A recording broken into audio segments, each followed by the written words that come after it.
बहुत सारी चीज़ें ऐसी हैं जो हम लोग नहीं जानते उनके बारे में। उनका सबसे बड़ा विज़न ये था कि आयुर्वेद और यूनानी को साथ लेकर चलना, और उनकी जो सबसे अच्छी सोच ये थी कि वो हिंदू मुस्लिम यूनिटी के ऊपर वो काम करते थे। उन्होंने हमेशा इस चीज़ का ख्याल रखा। उनका कहना ये था कि आयुर्वेद और यूनानी मेरी दो आँखें हैं, जिस तरीके से एक भी आंख बंद हो जाएगी तो इंसान का विज़न साफ नहीं होता।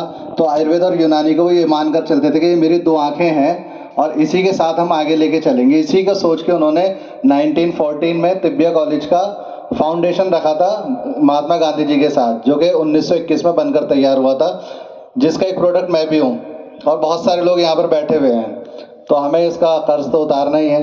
दूसरी चीज़ ये है कि वो इतने शानदार पर्सनैलिटी थे। बाकी सारे, क्योंकि डॉक्टर इसहार साहब आ गए हैं, ये सब बताएंगे यूनाइटी के बारे में। मैं थोड़ा सा नीमा के बारे में कहता चलूँ। एक थोड़ी सी मैं शुरुआत करता चलूँ। दिल्ली के अंदर आप सबको याद होगा अप्रैल 2016 में एक रिजल्ट आया था, हाई कोर्ट का एक वर्डिक्ट आया था, जिसके बाद ऐसा लगने लगा था कि सारे के सारे जो ISM के प्रैक्टिशनर्स हैं उनका सबका करियर बिल्कुल डार्क हो गया है। सारा करियर डूबता चला जा रहा है। अगर आप लोग थोड़ा सा पीछे जाएंगे 2016 में, जो लोग प्रैक्टिस कर रहे हैं, जो लोग नए हैं, फ्रेशर हैं, शायद उनको इतना नहीं पता होगा, लेकिन जो प्रैक्टिस कर रहे हैं 2016 में जाएं, बहुत ज़्यादा पुरानी बात नहीं है। हाई कोर्ट का वर्डिक्ट आने के बाद ऐसा लगा था कि हम सब लोग बिल्कुल ख़त्म हैं।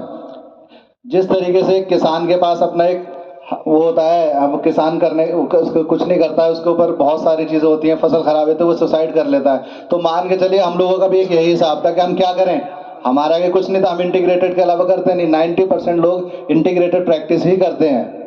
मुश्किल से 10% लोग आयुर्वेद या यूनानी में करते हैं। आयुर्वेद में फिर भी करते हैं, यूनानी में तो बहुत कम करते हैं। तो इंटीग्रेटेड को ही लेके हम लोग थे। अब जब इस चीज़ पर वर्डिक्ट आ गया तो क्या करें, तो हमारे सामने कुछ नज़र नहीं आ रहा था। मैंने देखा था उस दिन के, जब उसके बाद जो 2-3 प्रोग्राम हुए थे उसमें लोग घरों से निकल कर आए थे 4-4, 5-5 हज़ार लोग, लेकिन वो चीज़ मुझे आज नज़र नहीं आती है। अगर हमें अपने राइट्स के लिए लड़ना है तो हमें एक प्लेटफॉर्म पर होकर, जैसे कि नीमा है, नीमा के बैनर तले सब आ रहे हैं, एक प्लेटफॉर्म पर होकर अगर हम संसद का घेराव करना करें, किसी मंत्री के घर जाना पड़े, तो हम लोग घर से ही नहीं निकलते हैं। मैंने देखा जब हमारे ऊपर मुसीबत थी 2016 का जब वो टाइम था, सबके सब लोग डरे हुए थे, लोग प्रैक्टिस छोड़ कर आ गए थे 2-2 दिन, 3-3 दिन। लेकिन आज का टाइम ऐसा है कि अगर किसी से कह दिया जाए तो 100 लोग इकट्ठे नहीं होते। तो सबसे पहली चीज़ तो मैं ये कहना चाहता हूँ कि हमें इस चीज़ के लिए तैयार रहना चाहिए। अगर हमें अपना कोई भी राइट्स लेना है, हक जो है छीनना पड़ता, मिलता नहीं है आज के टाइम में। हम लोग, अगर हमें डॉक्टर्स हैं और हमें अपना हक ही नहीं पता, हम अब किस तरीके से लेंगे, तो फिर बेकार है। अगर आप ये सोचें हम क्लिनिक तक सीमित है, तो नहीं, आप एक समाज में रहते हैं, समाज का आईना है, इंटेलेक्चुअल पर्सनैलिटीज़ हैं, सिविलाइज्ड लोग हैं, आप लोगों को अपने राइट्स के बारे में पता होना चाहिए।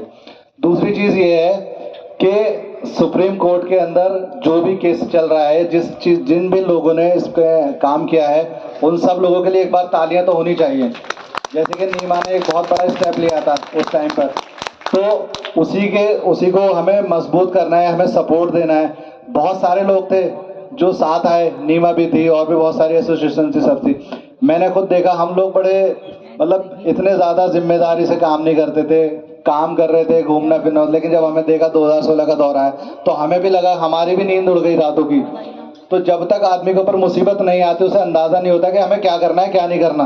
तो आप सब लोग घर से निकलिए, अपने राइट्स के लिए लड़िए, और एक एसोसिएशन जो आपके लिए लड़ रहे हैं कम से कम उसे मजबूत कीजिए, अपने साथ लोगों को लेकर आइए, नीमा को मजबूत बनाइए। और आज यूनानी डे का जो फंक्शन है हकीम अजमल खान साहब की याद में, तो कम से कम हकीम अजमल खान साहब के लिए एक जोरदार तालियां तो हो जाएं, जो उन्होंने इतना बड़ा काम किया है। और 2 बातें और बताते चलूँगा उनको, आप लोगों को, कि हकीम अजमल खान साहब जो थे, आपको पता होगा, मुस्लिम लीग के साथ साथ हिंदू महासभा के भी प्रेसिडेंट रहे हैं। तो ये उनके देखिए हिंदू मुस्लिम यूनिटी के ऊपर कितनी बड़ी बात थी। इसी के बाद साथ में अपनी बात खत्म करता हूँ। शुक्रिया।